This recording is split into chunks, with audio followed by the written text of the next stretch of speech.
Welcome to 360 Tamil. இன்னைக்கு இந்த வீடியோல நம்ம எந்த படத்தோட எக்ஸ்பிளனேஷன் பத்தி பார்க்க போறோம்னா 2023ல வெளியான மேட் ஃபார் ரிவெஞ்ச் அப்படின்ற படத்தை பத்தி தான் பார்க்க போறோம். இது ஒரு பக்காவான சஸ்பென்ஸ் த்ரில்லர் படம்னு சொல்லலாம். இந்த படத்துல நீங்க எதிர்பார்க்காத நிறைய ட்விஸ்ட் அண்ட் டர்ன்ஸ்லாம் வரும். கண்டிப்பா இந்த படம் உங்க எல்லாருக்குமே பிடிக்கும்னு நம்புறேன். இந்த படத்தோட எக்ஸ்பிளனேஷனுக்குள்ள போறதுக்கு முன்னாடி இந்த வீடியோக்கு ஒரு லைக் போட்டுருங்க. நீங்க போடுற லைக் மூலியமா இந்த வீடியோ இன்னும் நிறைய பேர்கிட்ட கொண்டு போய் சேர்க்கப்படும். இப்ப டைம் வேஸ்ட் பண்ணாம நம்ம நேரடியா எக்ஸ்பிளனேஷனுக்குள்ள போயிடலாம். படத்தோட ஸ்டார்டிங் சீனே நம்ம ஹீரோயினை காட்டுறாங்க. கிளீனிங் வேலை எல்லாம் பாக்குறதுக்காக ஒரு வீட்டை தான் தேடிட்டு இருக்காங்க. இந்த இடத்துல பெருசா வீடு இல்ல, ரொம்ப கம்மி வீடு தான் இருக்கு. ஒரு லேடி கிட்ட கேட்கலான்னு பார்த்தா அவங்க பாட்டுக்கு ஜாக்கிங் ஓடிட்டு இருக்காங்க. சரி நம்மளே தேடுவோம் அப்படின்ற மாதிரி ஹீரோயின் தேடுறாங்க. இப்ப அந்த வீட்டையும் கண்டுபிடிச்சிடுறாங்க. அந்த வீட்டு வாசல்லயே ஒரு லெட்டர் மாதிரி ஒட்டி இருக்கு. அந்த லெட்டர்ல என்ன போட்டிருக்குன்னா, நான் மேல மீட்டிங்ல இருக்கேன், அதனால நீங்க வேலையை பார்க்க ஆரம்பிங்க அப்படின்ற மாதிரி போட்டிருக்கு. இவங்களும் கிச்சன் ஏரியாவுக்கு வராங்க. பாத்திரத்தெல்லாம் மட்டும் கழுவி வச்சிருங்க அப்படின்ற மாதிரி போட்டிருக்கு. சரி நம்ம வேலையை பார்ப்போம் அப்படின்ற மாதிரி ஹீரோயின் இருக்காங்கல்ல, இந்த இடத்துல வேலையெல்லாம் பாக்குறாங்க. ஓனர் கீழே இறங்கி வந்துருவாரு, பேசலாம் அப்படின்ற மாதிரிலாம் வெயிட் பண்றாங்க. பார்த்தா அவர் வரவே மாட்டாரு. இப்ப வேலையை முடிச்சதுக்கு அப்புறம் இவங்களும் தண்ணி குடிக்கலாம் அப்படின்ற மாதிரி அங்க தண்ணி எல்லாம் எடுத்து குடிக்கிறாங்க. இப்ப திரும்பி மீதி இருக்க வேலையெல்லாம் பார்த்துட்டு இருக்காங்க. அப்பதான் ஹீரோயினுக்கு லைட்டா மயக்கம் வருது. என்ன மயக்கம் வருது அப்படின்ற மாதிரி இவங்களும் யோசிக்கிறாங்க. இப்ப யாரவரையா மயங்கி விழுற மாதிரி போறாங்க. அப்பதான் யாரோ கதவை திறந்துட்டு வெளிப்பக்கம் போற மாதிரி உங்களுக்கு தெரியுது. யாருன்னு கவனிக்கிறதுக்குள்ளேயே இவங்க இந்த இடத்துல மயங்கி விழுந்துடுறாங்க. ஈரன் மயக்கம் தெரிஞ்சு பார்க்கும்போது யாரவரையும் இந்த இடம் இருட்டவே செஞ்சிருது. ஈரன் கிச்சன்ல தானே மயங்கி விழுந்தாங்க. ஆனா இப்ப ஸ்விம்மிங் பூலுக்கு பக்கத்துல கண்முழிக்கிறாங்க. அதே மாதிரி தண்ணியில ஒரு பாடி மிதந்துட்டு இருக்கிற மாதிரி தெரியுது. அதே மாதிரி இவங்க போன் இருக்கு பாத்தீங்களா, தண்ணிக்குள்ள விழுந்திருக்கு. இவங்களும் தண்ணிக்குள்ள இருக்க போனை வெளியே எடுத்துடுறாங்க. அந்த பாடி யாரோடது அப்படின்ற மாதிரி செக் பண்ணி பாக்குறாங்க. இங்க ஒரு ஹஸ்பண்ட் அண்ட் ஒய்ஃப் தான் இருப்பாங்க. அந்த ஒய்ஃபோட பாடின்னு இவங்களுக்கு தெரிய வருது. இவங்களும் செம்மையா ஷாக் ஆயிடுறாங்க. வேற யாரோ கொலை பண்ணிட்டு நம்மள மாட்ட வைக்கிறதுக்கு பாக்குறாங்கன்னு புரிஞ்சுக்கிறாங்க. இவங்க திங்ஸ் எல்லாம் எடுத்துட்டு வந்திருப்பாங்க பாத்தீங்களா, அந்த திங்ஸ் எல்லாம் வேகமா வாஷ் பண்ணிட்டு இங்க இருந்து கிளம்ப ஆரம்பிக்கிறாங்க. இவங்க வந்துட்டு இருக்கும் போதே போலீஸ் ஜீப்லாம் வர சவுண்ட் கேக்குது. இவங்கள மாட்டிடக்கூடாதுன்றதுக்காக ஒரு இடத்துல பத்திரமா ஒளிஞ்சுக்கிறாங்க. இப்ப போலீஸ் ஜீப்லாம் இவங்களை தாண்டி அந்த வீட்டுக்கு போகுது. இவங்களும் வேற ஒரு வீட்டுக்கிட்ட வராங்க. வெளியே கார் நிக்குது. இந்த காரை ஸ்டார்ட் பண்ணிட்டு கிளம்ப முடியுமா அப்படின்ற மாதிரிலாம் ட்ரை பண்ணிட்டு இருக்காங்க. திருட்டுத்தனமா ஸ்டார்ட் பண்றதுக்கு ட்ரை பண்றாங்க. பார்த்தா காரோட ஓனர் அந்த இடத்துக்கு வந்துடுறாரு. என்ன பண்ணிட்டு இருக்கீங்க அப்படின்ற மாதிரி கேக்குறாரு. இவங்களும் டக்குன்னு பதட்டமா மாறிடுறாங்க. இவங்களுக்கு ஒரு ஆக்சிடென்ட் நடந்ததா பொய்யா சொல்றாங்க. என் போன் டேமேஜ் ஆயிடுச்சு, வீட்ல பையன் பேபி சீட்டர் கூட தனியா இருக்கான், நான் உடனே போகணும் அப்படின்ற மாதிரிலாம் சொல்லிட்டு இருக்காங்க. உங்க போன் கிடைக்குமா அப்படின்ற மாதிரிலாம் கேட்டுட்டு இருக்காங்க. இவரும் முதல்ல பேரை சொல்லுங்கன்னு கேக்குறாரு. இவங்களும் பேரை சொல்லிடுறாங்க. உங்க பேர் என்ன அப்படின்ற மாதிரிலாம் இவர்கிட்ட கேட்டு வச்சுக்கிறாங்க. இவரும் நானே உங்க வீட்ல டிராப் பண்றேன் அப்படின்ற மாதிரி கார் ஏத்தி இங்க இருந்து கிளம்ப ஆரம்பிக்கிறாரு. இவங்க போன் வேணும்னு கேட்டாங்க பாத்தீங்களா, இந்தாங்க வீட்டுக்கு பேசிக்கோங்க அப்படின்ற மாதிரி போனை தந்துடுறாரு. இவங்க அந்த பேபி சீட்டருக்கு கால் பண்ணலான்னு பாக்குறாங்க. பார்த்தா அந்த பொண்ணு போனையே எடுக்க மாட்டா. இவங்களுக்கு ஒண்ணுமே புரிய மாட்டேங்குது. இப்பதான் அந்த நபரோட கார்டை கவனிக்கிறாங்க. இவர் சொன்ன பேர் இல்லாம கார்டுல வேற பேர் எழுதி இருக்கு. உங்க பேரு பில்லின்னு தானே சொன்னீங்க அப்படின்ற மாதிரி இவங்களும் கேக்குறாங்க. இவர் இருக்காரு பாத்தீங்களா, சட்டுன்னு அந்த கார்டு எடுத்து வச்சிடுறாரு. இல்ல ஃப்ரெண்ட்ஸ் எல்லாருமே என்ன பில்லின்னு தான் கூப்பிடுவாங்க, அதனால தான் அப்படி சொன்னேன்னு சொல்றாரு. அந்த பொண்ணை கான்டாக்டே பண்ண முடியல. இவங்களும் பரபரப்பா வீட்டுக்கு வந்துடுறாங்க. தேங்க்யூன்னு சொல்லிட்டு வேகமா வீட்டுக்குள்ள போறதுக்காக பாக்குறாங்க. இவங்க ரொம்ப பதட்டமா இருக்கிறதுனால நானும் உள்ள வரேன்ற மாதிரி சொல்றாரு. இவங்க ரெண்டு பேருமே சேர்ந்த மாதிரி தான் வீட்டுக்குள்ள வராங்க. பார்த்தா ரெண்டு பேருமே வீட்டுல காணோம். இவங்களுக்கு ஒண்ணுமே புரிய மாட்டேங்குது. அப்பதான் அந்த பேபி சீட்டர் கிட்ட இருந்து கால் வருது. அவரோட போன்ல கால் வருது இல்ல, அவரும் இந்தாங்க பேசுங்க அப்படின்ற மாதிரி போனை தந்துடுறாரு. இவங்க என்னோட பையன் எங்க அப்படின்ற மாதிரி கேக்குறாங்க. நீங்க 8 மணிக்கு வரதா சொன்னீங்கல்ல, டைம் கொஞ்சம் லேட் ஆயிடுச்சு, உங்க மாமியார் வந்து கூட்டு போறதா சொன்னாங்க, நான் அனுப்பிட்டேன் அப்படின்ற மாதிரி சொல்றா. அப்படியா சரின்ற மாதிரி இவங்களும் கேட்டுக்கிறாங்க. தேங்க்யூன்னு சொல்லி ஈரனும் போன் அவர்கிட்ட தரதுக்காக வராங்க. அவர் என்ன சொல்றாருன்னா, நீங்க ரொம்ப அர்ஜென்சில இருக்கீங்கன்னு எனக்கு புரியுது, என் போன்ல அதிகம் கால் வராது, கால் வந்தா கட் பண்ணிருங்க, நீங்க இந்த போனை வச்சுக்கோங்க அப்படின்ற மாதிரி சொல்றாரு. அதே மாதிரி மாமியார் வீட்டுக்கு நான் கூட்டு போறேன் அப்படின்ற மாதிரி சொல்றாரு. இவங்களும் சரி அப்படின்ற மாதிரி ஏத்துக்கிறாங்க. அந்த இடம் வரைக்கும் இவங்களை கூட்டு வந்துடுறாரு. இதுக்கப்புறம் நான் பாத்துக்கிறேன்ற மாதிரி இவங்க மட்டும் உள்ள போறாங்க. இவங்க மாமியாரை பொறுத்த வரைக்கும் கொஞ்சம் பணக்காரங்க மாதிரி தான் தெரியுது. பேரன் தூங்கிட்டு இருக்கான் அப்படின்ற மாதிரி சொல்றாங்க. அது சரி எப்பவுமே 7 மணிக்கு வந்துருவல்ல, இன்னைக்கு ஏன் இவ்வளவு லேட்டு அப்படின்ற மாதிரி மாமியார் கேக்குறாங்க. ஈரனுக்கு என்ன சொல்றதுன்னு தெரியல, என்னென்னமோ சொல்லி சமாளிக்கிறாங்க. மாமியார் இன்னைக்கு நைட்டு இங்கேயே படுத்துக்கோ அப்படின்ற மாதிரி சொல்றாங்க. இல்லத்த நான் இப்பயே பையனை கூட்டு போறேன் அப்படின்ற மாதிரி இவங்க சொல்றாங்க. இப்ப டாக்ஸி பிடிச்சி இங்க இருந்து கிளம்பிடுறாங்க. இப்ப வீட்டுக்கு வந்து பையனை படுக்க வச்சிடுறாங்க. அதே சமயம் இவங்க ட்ரெஸ்ல ரத்த கரெல்லாம் இருந்திருக்கும், அதெல்லாம் கோட் வச்சுதான் மறைச்சிருப்பாங்க. இப்ப அந்த ட்ரெஸ்ல இருக்க கரை எல்லாத்தையும் இவங்க கிளீன் பண்ணிட்டு இருக்காங்க. இவங்க ஒரு கொலை பண்ண மாதிரி ஆயிடுச்சுல, நமக்கு ஏதாவது பிரச்சனை வருமா அப்படின்ற மாதிரி பயந்துட்டு இருக்காங்க. யாராவது ஃபாலோ பண்றாங்களா அப்படின்ற மாதிரி வெளியெல்லாம் ஜன்னல் வழியா பார்த்துட்டு இருக்காங்க. அதுக்கப்புறம் வீட்டுல ஒரு போட்டோ இருக்கு. அந்த போட்டோவை எடுத்து பாக்குறாங்க. ஹஸ்பண்டும் இவங்களும் சிரிக்கிற மாதிரி தான் அந்த போட்டோல இருக்கு. இப்ப பார்த்து முடிச்சவங்க படுக்கலாம் அப்படின்ற மாதிரி ரூம்க்கு எந்திரிச்சு போயிடுறாங்க.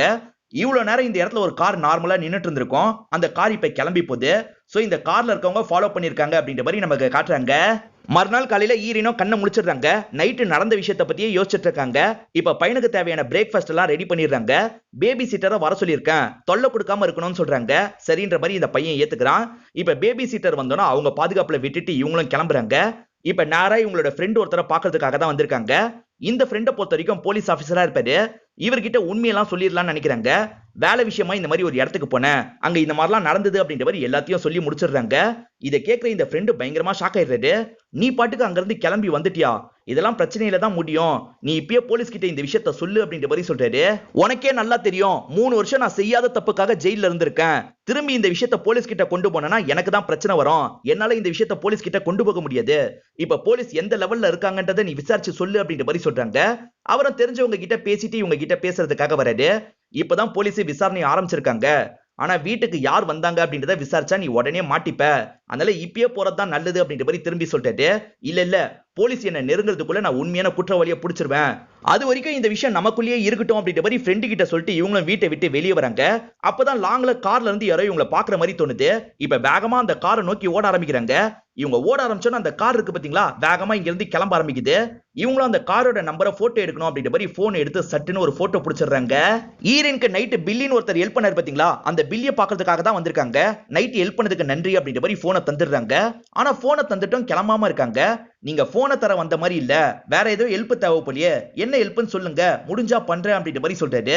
இவங்க இருக்காங்க பாத்தீங்களா, நைட் இவங்களுக்கு நடந்த எல்லா விஷயத்தையும் சொல்லிடுறாங்க. கண்டிப்பா வேற யாரோ தான் திட்டமிட்டு என்ன ஃப்ரேம் பண்ணிருக்காங்க. அந்த ஃப்ரேம் பண்ணவங்க ஒரு கார்ல போனதை நான் பார்த்தேன், நான் போட்டோ எடுத்து வச்சிருக்கேன், அதை வச்சு எப்படியாவது அந்த காரோட ஓனர்ஸை பத்தி கண்டுபிடிக்கணும் அப்படின்ற மாதிரி சொல்றாங்க. இது எதுக்காக என்கிட்ட கேக்குறீங்கன்னு இவர் சொல்றாரு. நீங்களும் என்ன மாதிரி குற்றவாளின்னு எனக்கு தெரியும் சொல்றாங்க. பில்லியை பொறுத்த வரைக்கும் சின்ன சின்ன திருட்டு எல்லாம் பண்றவரா இருப்பாரு, அதனால அடிக்கடி ஜெயிலுக்கு போயிருப்பாரு.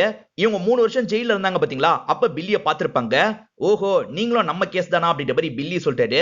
இவர்கிட்ட பாக்குறதுக்கான வசதி எல்லாம் இருக்கு போல, நீங்க நம்பரை காட்டுங்க செக் பண்ணிடுவோம் அப்படின்ற மாதிரி சொல்றாரு. இவங்க கார் நம்பரை போட்டோ எடுத்தாங்க பாத்தீங்களா, அதெல்லாம் காட்டுறாங்க. இவர் அது மூலியமா அவங்களை ஃபில்டர் பண்றாரு. இப்ப அந்த ஓனரோட போட்டோவே இவருக்கு கிடைச்சிருது. அந்த ஓனர் கொலை கேஸ்ல எல்லாம் மாட்டவனா இருப்பான். இவரும் இதுதான் அவன் வீட்டு அட்ரஸ் அப்படின்ற மாதிரி சொல்லிடுறாரு. சரி இதுக்கப்புறம் நான் பாத்துக்கிறேன் அப்படின்ற மாதிரி இவங்க கிளம்ப போறாங்க. தனியா போக போறீங்களா, நானும் கூட வரேன் அப்படின்ற மாதிரி சொல்றாரு. சரி சந்தோஷம் அப்படின்ற மாதிரி இவரையும் அந்த இடத்துக்கு கூட்டு வந்துடுறாங்க. இவங்க 2 பேருமே கார்ல வந்திருப்பாங்கல்ல, காரை மறைச்ச மாதிரி ஒரு இடத்துல நிறுத்திடுறாங்க. அந்த நபர் எப்படியும் வீட்டுக்கு வந்து திரும்பி போவான்ல, அப்ப ஃபாலோ பண்ணிக்கலாம் அப்படின்ற மாதிரி நினைக்கிறாங்க.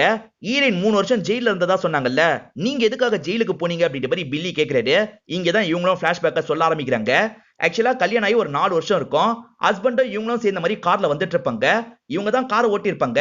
ஹஸ்பண்ட் இருக்காரு பாத்தீங்களா, ரொமான்ஸ் பண்றேன்னு இவங்களை கிஸ் பண்ணிக்கிட்டே இருப்பாரு. இவங்க வேணாம்னு சொல்லுவாங்க, கேட்காம கிஸ் பண்ணிக்கிட்டே இருப்பாரு. அப்பதான் எதிர வர கார் மேல இடிச்சு ஆக்சிடென்ட் ஆயிருக்கும். ஹஸ்பண்ட் ஸ்பாட்லயே இறந்து போயிடுவாரு. அதே மாதிரி எதிர்கார்ல ஒரு பெரியவர் வந்திருப்பாரு, அவருக்கும் ஏகப்பட்ட டேமேஜ் எல்லாம் நடந்திருக்கும். அந்த கேஸ்ல இவங்க மாட்டிருப்பாங்க. அதனால தான் 3 வருஷம் ஜெயில இருந்தேன் அப்படின்ற மாதிரிலாம் புலம்பிட்டு இருக்காங்க. திரும்பி என்னோட பையனை விட்டுட்டு என்னால போக முடியாது, அதுக்கு நான் உண்மையான குற்றவாளியை பிடிச்சாகணும் அப்படின்ற மாதிரி சொல்றாங்க. அவங்க வர மாதிரியே தெரியல, அதனால நம்மளே வீட்டுக்குள்ள போலான்னு சொல்றாங்க. இவங்க 2 பேருமே ஜன்னலை ஓபன் பண்ணி உள்ள வந்துடுறாங்க.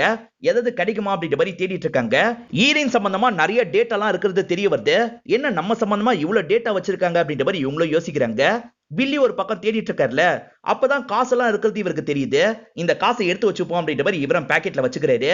இப்பதான் அவனுங்க 2 பேர் வர சவுண்ட் கேக்குது. இவங்க வீட்டுக்குள்ள இருக்கும் போதே அவனுங்க 2 பேர் வந்துடுறாங்க. இவங்க இருக்காங்க பாத்தீங்களா, பின் கதவு வழியா அமைதியா வெளியே வந்துடுறாங்க. இப்பதான் அவனுங்களும் ஜன்னல் ஓபன்ல இருக்கிறத கவனிக்கிறாங்க. யாரோ வந்திருக்காங்கன்றது தெரிஞ்சிருது. அதே மாதிரி காசு காணாம போயிருக்கிறதையும் ஒருத்தன் பாத்துறான். மொத்தம் இவங்க 2 பேர் இருப்பாங்க. அவனுங்க 2 பேருமே வெளியே எட்டி பாக்குறதுக்காக வராங்க. அதுக்குள்ள இவங்க 2 பேர் இருக்காங்க பாத்தீங்களா, மறைஞ்சிருக்கிற இடத்துக்கு வந்து கார்ல உட்காந்துடுறாங்க. அவனுங்க 2 பேருமே கொஞ்ச நேரம் வீட்டுல இருக்காங்க. அதுக்கப்புறம் 2 பேருமே கார் எடுத்துட்டு கிளம்புறாங்க. இப்போ ஃபாலோ பண்ணலாம் அப்படின்ற மாதிரி இவங்களும் அவங்களுக்கு தெரியாம கார்ல ஃபாலோ பண்ண ஆரம்பிக்கிறாங்க. அவங்க 2 பேருமே ரொம்ப தூரம் டிராவல் பண்ணி ஒரு வீட்டுக்கு வந்துடுறாங்க. வீட்டுக்கு வெளியே போஸ்டர் எல்லாம் போடுறதுக்காக பாக்ஸ் வச்சிருப்பாங்க பாத்தீங்களா, அந்த பாக்ஸை திறந்து உள்ள இருந்து ஒரு லெட்டர் எடுக்கிறாங்க. அந்த லெட்டருக்குள்ள பார்த்தா நிறைய காசெல்லாம் இருக்கு. அதை எடுத்துட்டு அவங்களும் கிளம்புறாங்க. இதெல்லாம் தள்ளி இருந்ததா இவங்க 2 பேர் கவனிச்சிட்டு இருக்காங்க. இப்ப ஈரன் இருக்காங்கல்ல, பாக்கணும்ன்ற மாதிரி வேகமா அந்த இடத்தை நோக்கி ஓட ஆரம்பிக்கிறாங்க. இவரும் பின்னாடியே வந்துட்டு இருக்காரு. ஈரனும் பாக்ஸ்ல இருக்க லெட்டர் எல்லாம் எடுத்து பார்த்துட்டு இருக்காங்க. சாம்பேல் அப்படின்ற ஒரு நபருக்கு வந்த லெட்டரா தான் இருக்கும். சாம்பேல் தான் இந்த விஷயத்தெல்லாம் பண்ணிட்டு இருக்கானா அப்படின்ற மாதிரி இவங்க யோசிக்கிறாங்க. அது சரி, இந்த சாம்பேல் யாரு அப்படின்ற மாதிரி பில்லி கேக்குறாரு. நான் ஒரு காரை ஆக்சிடென்ட் பண்ணதா சொன்னேன்ல, எதிர வந்த நபரோட பேர் தான் சாம்பேல் அப்படின்ற மாதிரி இவங்க சொல்லிட்டு இருக்காங்க. அப்பதான் அந்த சாம்பேல் இருக்காரு பாத்தீங்களா, ஃபார்ம் ஹவுஸ்ல வேலை பார்க்கறதுக்காக போயிட்டு இருக்காரு.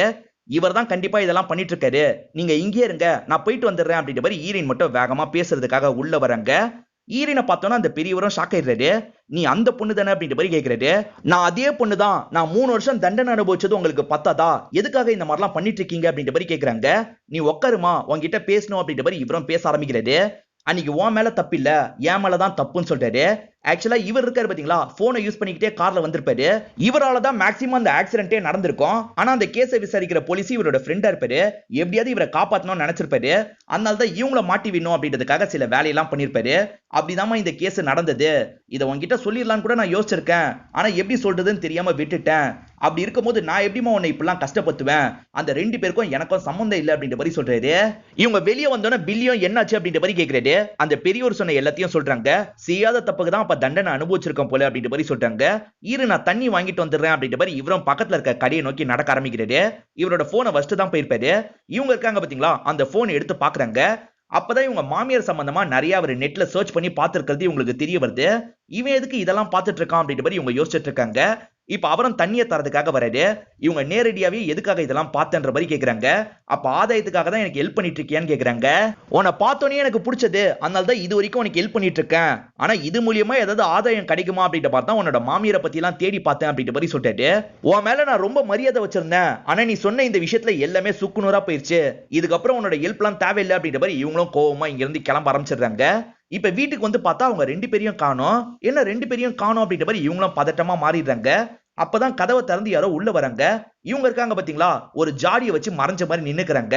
பார்த்தா அந்த சின்ன பையனும் அந்த பொண்ணும் சேர்ந்த மாதிரி தான் வராங்க. வீட்டுல இருக்க போர் அடிக்குதுன்னு சொன்னா அதனால தான் பக்கத்துல இருக்க பார்க்குக்கு கூட்டு போனேன் அப்படின்ற மாதிரி அந்த பொண்ணு சொல்றாங்க. சரின்ற மாதிரி இவங்களும் ஏத்துக்கிறாங்க. இப்ப அந்த பொண்ணுக்கு கொடுக்க வேண்டிய காசெல்லாம் கொடுத்து இங்க இருந்து அனுப்பி விட்டுறாங்க.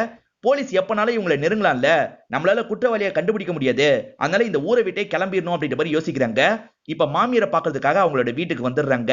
இவங்க ஒரு கொலை கேஸ்ல மாட்டிருக்காங்கல்ல, அதை பத்தி டீட்டெயிலா மாமியார் கிட்ட சொல்ல மாட்டாங்க. நான் ஒரு பெரிய பிரச்சனையில மாட்டிருக்கேன், அந்த சாம் தான் என்ன மாட்ட வச்சிருக்காருன்னு நினைச்சேன். ஆனா சாம் இந்த வேலையை பண்ணலன்னு எனக்கு தெரிய வந்தது. அதே மாதிரி அந்த சாம் தான் ஆக்சிடென்ட் பண்ணிருக்காரு, நான் தான் தேவையில்லாம 3 வருஷம் இருந்திருக்கேன் அப்படின்ற மாதிரிலாம் இவங்க சொல்றாங்க. இந்த ஊரை விட்டு கிளம்பணும், கொஞ்சம் காசு இருந்தா நல்லா இருக்கும்னு சொல்றாங்க. இந்த மாமியாரும் நீ உட்காருமா, நான் காஃபி எடுத்துட்டு வரேன் அப்படின்ற மாதிரி உள்ள போறாங்க. இவங்க வெயிட் பண்ணிட்டு இருக்கும் போதுதான் மாமியார் சைன் பண்ணி வச்ச ஒரு செக் பேப்பரை கவனிக்கிறாங்க. அந்த செக் பேப்பர்ல தான் மாமியார் கையெழுத்த தெளிவா பாக்குறாங்க. இதே கையெழுத்து தான் அந்த வீட்டிலயும் இருந்திருக்கும். சோ மாமியார் தான் இதை பண்ணிருக்காங்களான்னு யோசிக்கிறாங்க. அப்பதான் மாமியாரும் காஃபி ரெடின்ற மாதிரி எடுத்துட்டு வராங்க. அப்ப நீங்க தான் இதெல்லாம் பண்ணிருக்கீங்களா அப்படின்ற மாதிரி இவங்க நேரடியா கேட்டுறாங்க. மாமியார் முதல்ல ஷாக் ஆன மாதிரி முகத்தை வைக்கிறாங்க. அதுக்கப்புறம் ஆமா நான் தான் பண்ணேன் அப்படின்ற மாதிரி சொல்றாங்க. ஆனா எதுக்குன்ற மாதிரி ஈரினும் புரியாம கேக்குறாங்க. எதுக்கு நான் கேக்குறேன், முதல்ல லவ்ன்ற பேர்ல என்னோட பையனை என்னை விட்டு பிரிச்ச, அதுக்கப்புறம் ஆக்சிடென்ட்ல அவன் இறந்து போயிட்டான், நீ தப்பிச்சு ஜெயில இருந்த, நீ ஜெயில இருக்கும் போது என்னோட பேரன் என் கூட இருந்தான், சந்தோஷப்பட்டேன். ஆனா நீ ஜெயில விட்டு வந்ததுக்கு அப்புறம் பேரனை என்கிட்ட இருந்து மொத்தமா எடுத்துக்கிட்ட, அதுக்காக தான் இந்த விஷயத்தெல்லாம் பண்ணன்னு சொல்றாங்க. ஈரன் அந்த வீட்டுல மயக்கம் போட்டாங்க பாத்தீங்களா, மாமியார் தான் இவங்க குடிச்ச தண்ணியில ஒன்ன கலந்திருப்பாங்க. அதே சமயம் மாமியார் இந்த 2 பேரை வச்சு அந்த லேடியை காலி பண்ணிருப்பாங்க. அந்த பழியை இவங்க மேல போடுற மாதிரி தான் ஃப்ரேம் பண்ணி வச்சிருப்பாங்க. அதே மாதிரி காசை நேரடியா தர வேணான்றதுக்காக தான் சாம் இடத்துல இவங்க வச்சிருப்பாங்க. எதுக்காக இந்த மாதிரிலாம் பண்ணீங்க அப்படின்ற மாதிரி ஈரனும் பயங்கரமா கோவப்படுறாங்க. இப்ப பேசிட்டு இருக்க இந்த மாமியார் இருக்காங்கல்ல, ஈரனுக்கு தெரியாம ஒரு ராடை வச்சு இவங்க மண்டிலேயே ஒரு போடு போட்டுறாங்க. இப்ப ஈரனும் மயக்கத்துல இருந்து லைட்டா கண்ணை முழிக்கிறாங்க. அப்போ ஒரு காருக்குள்ள உட்கார்ந்து இருக்கிறது தெரியுது. அதே சமயம் அந்த 2 ஆட்களும் இந்த இடத்துல இருக்காங்க. இந்த பாட்டியை உங்களுக்கு தர வேண்டிய காசெல்லாம் தந்துடுறாங்க, எங்கேயாவது போய் இவளை டிஸ்போஸ் பண்ணிருங்க அப்படின்ற மாதிரி சொல்றாங்க. அதே சமயம் ஈரனை பார்த்த மாதிரியே பேச ஆரம்பிக்கிறாங்க. உன் பையனை நினைச்சு நீ கவலைப்படாத, என் பேரை நான் நல்லபடியா பாத்துப்பேன் அப்படின்ற மாதிரி சொல்றாங்க. ஈரன் பயங்கரமா கோவப்பட்டு இருக்காங்க. இப்ப பாட்டி இருக்காங்கல்ல, கிளம்புங்க அப்படின்ற மாதிரி சொல்றாங்க. இவனுங்க 2 பேருமே கார் எடுத்துட்டு வேகமா இங்க இருந்து கிளம்ப ஆரம்பிக்கிறாங்க. அவுட்டர் பிளேஸ்ல போய் காலி பண்ணிடலாம் அப்படின்ற மாதிரி தான் கொண்டு போயிட்டு இருக்காங்க. போற வழியில ஒரு இடத்துல வண்டியை நிறுத்திட்டு இவங்க பேச ஆரம்பிக்கிறாங்க. அந்த பாட்டியை பார்த்தா வெயிட்டு கை மாதிரி தெரியுது, இன்னும் கூட காசு நம்ம நல்லா கறக்கலாம். அந்த பாட்டி நம்ம கிட்ட இந்த வேலையை கொடுக்கறதுக்காக போன்ல பேசினாங்கல்ல, அதெல்லாம் நான் பக்காவா ரெக்கார்ட் பண்ணிருக்கேன். இவ கதையை முடிச்சுட்டு அந்த பாட்டியை போய் மிரட்டலாம் அப்படின்ற மாதிரிலாம் இவங்க பேசிக்கிறாங்க. சரி முதல்ல இவ கதையை முடிப்போம் அப்படின்ற மாதிரி இவங்களும் கதவை திறக்கிறாங்க. ஈரின் ஆல்ரெடி கால் கட்ட கட்டிருப்பாங்க. இப்ப எட்டி மூஞ்சிலேயே ஒரு மிதி மிதிக்கிறாங்க. இவனுங்க 2 பேருமே விழுந்திருக்கும் போது இவங்க வேகமா இங்க இருந்து ஓட ஆரம்பிக்கிறாங்க. இவனுங்களும் எப்படியாவது பிடிச்சிடணும் அப்படின்ற மாதிரி துரத்திட்டு வராங்க. ஆனா ஈரின் வேகமா போய் தப்பிச்சிருவாங்க. இப்ப இவங்க 2 பேருக்கு என்ன பண்றதுன்னு தெரியல.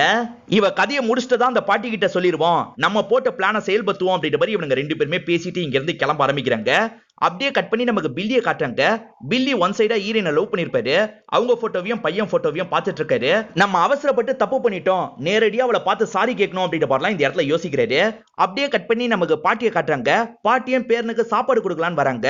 அந்த இடத்துல பார்த்தா பேரனை காணோம். பேரன் எங்க போனா அப்படின்ற மாதிரி இவங்க பதட்டமா தேடிட்டு இருக்காங்க. அப்பதான் இந்த 2 பேர்ல எட்டு இருக்கான் பாத்தீங்களா, இந்த இடத்துல நிக்கிறான். உங்க பேரன் என்கிட்ட தான் பத்திரமா இருக்கான். நீங்க பேசின ஆடியோ என்கிட்ட இருக்கு. நீங்க காசை தந்தீங்கன்னா உங்க பேரனை தாராளமா கூட்டு போலாம் அப்படின்னு மிரட்டுறான்.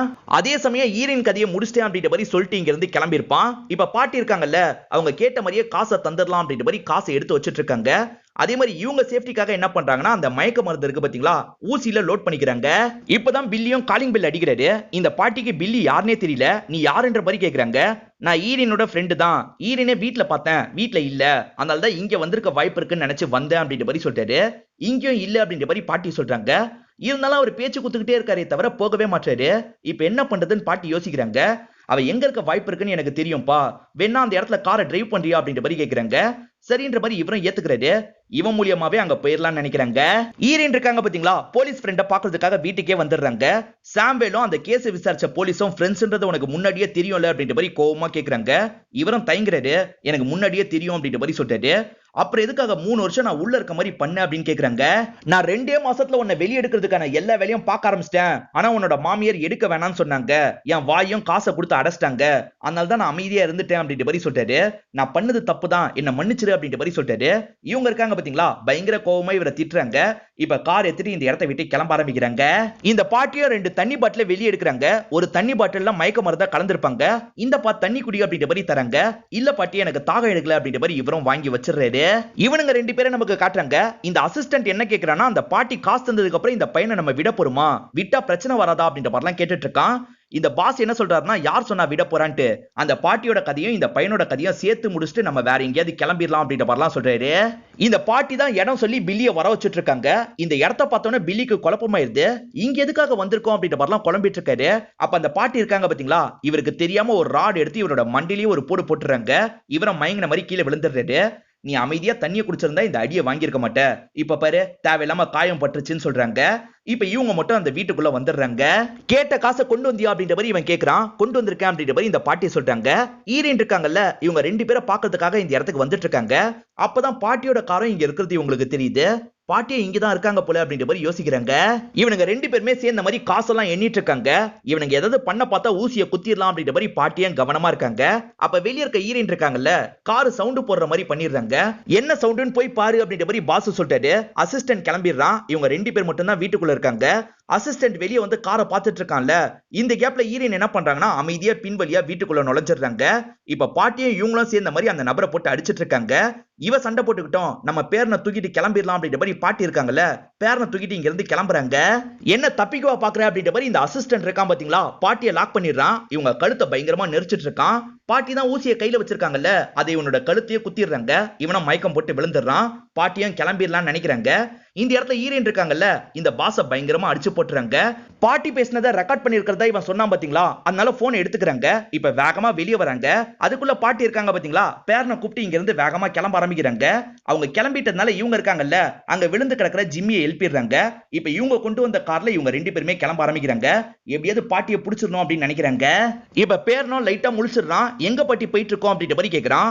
யாருமே நம்மள நெருங்க முடியாத இடத்துக்கு போயிட்டு இருக்கோம் அப்படின்ற மாதிரி இவங்களும் சொல்றாங்க. இன்னும் கொஞ்ச நேரம் தான் எல்லாம் மாறிடும் அப்படின்ற மாதிரி சொல்லிட்டு இருக்காங்க. இப்ப தண்ணி தாக்கம் எடுக்கிறதுனால தண்ணி எடுத்து குடிச்சிடுறாங்க. ஆனா அந்த தண்ணியை குடிச்சதுக்கு அப்புறம் இவங்களுக்கு மயக்கம் வந்துகிட்டே இருக்கு. அதுக்கப்புறம் தான் அந்த வாட்டர் பாட்டில நல்லா கவனிக்கிறாங்க. ஆஹா, அவனுக்கு தர நினைச்சதை நம்ம குடிச்சிட்டோம் அப்படின்ற மாதிரி யோசிக்கிறாங்க. இன்னும் கொஞ்ச நேரத்துல இவங்க மயங்கிடுவாங்கல்ல, அதனால என்ன பண்றதுன்னு யோசிக்கிறாங்க. இப்ப காரை ஒரு ஓரமா நிறுத்திடுறாங்க. காரை விட்டு பேரனை இறக்கி பேரனை ஒரு ஓரமா கொண்டு போயிடலாம் நினைக்கிறாங்க. அதுக்குள்ளேயே உங்களுக்கு மயக்கம் வருது. இவங்க கொஞ்சம் கொஞ்சமா மயங்கின மாதிரி கீழே விழுந்துடுறாங்க. இந்த சமயம் தான் ஈரினும் ஜிம்மியும் இந்த இடத்துக்கு வந்துடுறாங்க. வந்த ஈரின் இருக்காங்க பாத்தீங்களா, பேரனுக்கு இதெல்லாம் தெரியக்கூடாதுன்னு நினைக்கிறாங்க.